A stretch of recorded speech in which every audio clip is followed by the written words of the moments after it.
Je m'appelle Béatrice Grelot, je suis gardienne du refuge de Roswell dans le parc national de la Vanoise depuis 5 ans.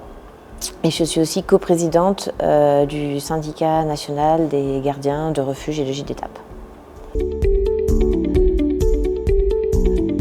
En tout cas, une de mes premières expériences en refuge, c'est vraiment le refuge du col de la Vanoise, en fait, qui à l'époque était beaucoup plus petit que ce qu'il n'était aujourd'hui, à Djeko, vieille bâtisse en pierre et tout. Et du coup, je me souviens qu'en fait, il fallait passer d'un bâtiment à l'autre, entre le repas, la nuit, les toilettes et tout.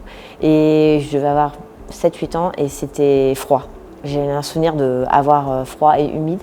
Voilà. Et en même temps, à l'inverse, de pénétrer dans des bâtiments qui étaient extrêmement chaleureux.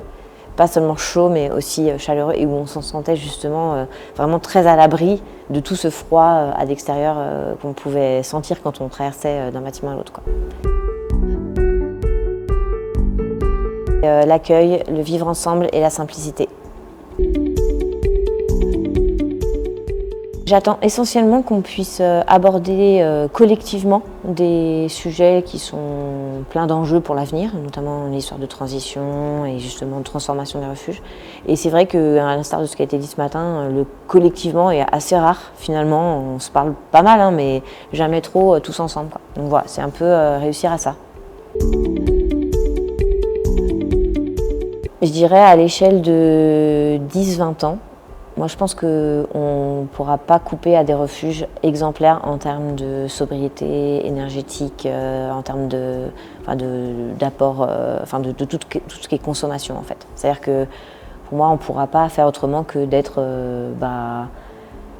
sur des systèmes qui nous rendent autonomes en énergie intégralement, sur des réflexions autour de l'alimentation, d'être aussi exemplaire sur ce sujet-là, pas faire venir des choses de partout, etc. Voilà. Et puis aussi des lieux où, à mon avis, on va trouver de plus en plus de monde, parce que comme son nom l'indique, le refuge, ça reste un refuge. Et comme ce qui a été dit ce matin, la nature aussi, depuis le Covid, on a tous quand même l'impression que c'est aussi un sentiment de refuge. Et je pense que ça va être quelque chose, voilà, de plus en plus de monde.